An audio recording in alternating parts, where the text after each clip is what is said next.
ചാനലിലേക്ക് എല്ലാവർക്കും സ്വാഗതം. ഇന്ന് ഞാനൊരു പാച്ചോറിൻ്റെ റെസിപ്പിയാണ് കൊണ്ടുവന്നിരിക്കുന്നത്. തുടർച്ചയായിട്ട് ഞാൻ എല്ലാ കൊല്ലവും ഈ പാച്ചോർ റെസിപ്പി അപ്ലോഡ് ചെയ്യാറുണ്ട്. സെപ്റ്റംബർ 1 മുതൽ 8 വരെ പരിശുദ്ധിയായ മാതാവിൻ്റെ ജന്മപ്പെരുന്നാൾ ആഘോഷിക്കുമ്പോൾ പള്ളികളിലെല്ലാം ഈ പാച്ചോറ് നമുക്ക് നേർച്ചയായിട്ട് തരാറുണ്ട്. വീടുകളിലും നമുക്ക് ഈ നേർച്ച പായസം ഉണ്ടാക്കിയെടുക്കാവുന്നതാണ്. ഇന്നത്തെ എൻ്റെ വീഡിയോയും ഈ പായസമാണ്. പാച്ചോറ് ഉണ്ടാക്കുന്നതിനായിട്ട് ഞാൻ 1/2 കപ്പ് പുഴുക്കലരി വൃത്തിയാക്കി വെച്ചിരിക്കുകയാണ്. ഇത് നമുക്കൊന്ന് വേവിച്ചെടുക്കണം. പാച്ചോറിന് അധികം വെന്തൊന്നും പോകരുത്. 1/2 കപ്പ് അരിയാണ് എടുത്തിരിക്കുന്നത്. ഇതൊരു 6 കപ്പ് വെള്ളം ഒഴിച്ച് നമുക്കിതൊന്ന് വേവിച്ചെടുക്കാം. അരി ഞാൻ പ്രഷർ കുക്കറിൽ ഇട്ട് കൊടുത്തിട്ടുണ്ട്. 6 കപ്പ് വെള്ളവും കൂടി ഒഴിച്ച് കൊടുക്കുകയാണ്.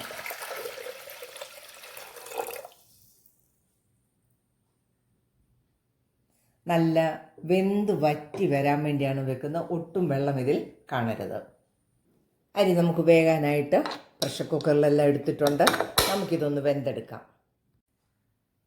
പ്രഷർ കുക്കറിൻ്റെ ഫ്ലെയിം ഓഫ് ചെയ്ത് കൊടുത്തു. നമുക്കിതൊന്ന് തണുത്ത് കഴിഞ്ഞ് ഒന്ന് തുറന്ന് നോക്കാം. ചോറെല്ലാം കറക്റ്റ് പാകത്തിന് വെന്തിട്ടുണ്ട്. നമുക്കിതൊരു വേറൊരു പാത്രത്തിലേക്ക് മാറ്റാം. പാച്ചോറിൻ്റെ പരുവത്തിൽ നമ്മൾ ഈ ചോറെല്ലാം വറ്റിച്ചെടുത്തിരിക്കുകയാണ്. ഇനി നമുക്ക് പാച്ചോറ് ഉണ്ടാക്കിയെടുക്കാം. അതിനായിട്ട് ഞാനൊരു പാൻ അടുപ്പത്ത് വെച്ചിട്ടുണ്ട്. ഇതിലേക്ക് 1 ടേബിൾ സ്പൂൺ നെയ്യ് ഒഴിച്ചു കൊടുക്കാം. നെയ്യ് നന്നായിട്ട് ഉരുകിയിട്ടുണ്ട്. ഇതിലേക്ക് നമുക്കൊരു 1.5 കപ്പ് ശർക്കര പാനി ഒഴിച്ചു കൊടുക്കാം.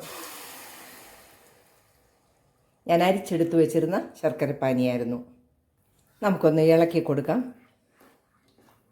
പാനി ഒന്ന് തിളച്ച് വരണം. നെയ്ക്കകത്ത് കിടന്ന് പാനി ഒന്ന് നന്നായിട്ട് തിളച്ച് വരട്ടെ.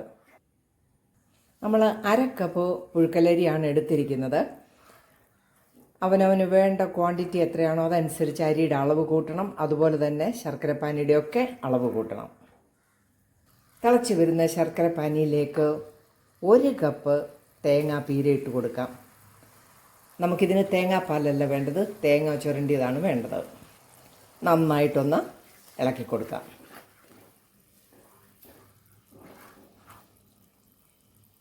വെള്ളമൊക്കെ ഒന്ന് നന്നായിട്ട് വറ്റി വരട്ടെ. തിളച്ചുകൊണ്ടിരിക്കുന്ന ഈ തേങ്ങായും ശർക്കര പാനിയിലേക്കും വെന്തെടുത്ത് വെച്ച ചോറും കൂടി ഇട്ട് കൊടുക്കാം. നന്നായിട്ടൊന്ന് ഇളക്കി കൊടുക്കാം.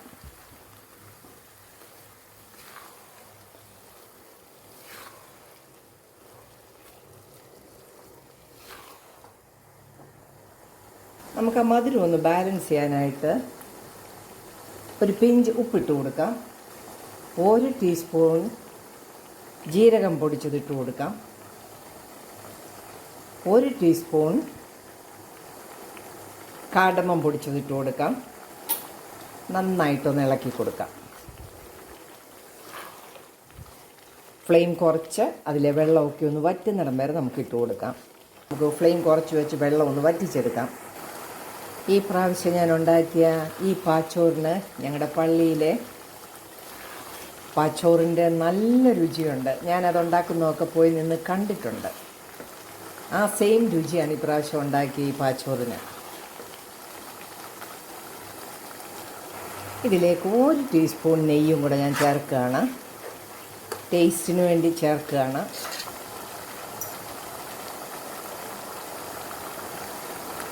ഈ പാച്ചോറിലേക്ക് നമുക്ക് കുറച്ച് റേസിൻസും കുറച്ച് കാഷ്യൂ നട്ടും കൂടെ നെയ്ക്കകത്ത് വറുത്തതും കൂടെ ഇട്ട് കൊടുക്കാം. നന്നായിട്ടൊന്ന് വീണ്ടും ഇളക്കി യോജിപ്പിച്ച് കൊടുക്കാം. പാച്ചോറ് നന്നായിട്ട് വെള്ളമെല്ലാം വറ്റി, ആ ശർക്കര പാനിയിലെ വെള്ളമെല്ലാം വറ്റി വന്നിട്ടുണ്ട്. നമുക്ക് ഫ്ലെയിം ഓഫ് ചെയ്ത് കൊടുക്കാം. ഇപ്പം ഈ പായസം ഉണ്ടാക്കുന്ന ടൈമാണ്. എല്ലാവരും ഇതൊന്ന് ട്രൈ ചെയ്ത് നോക്കണം.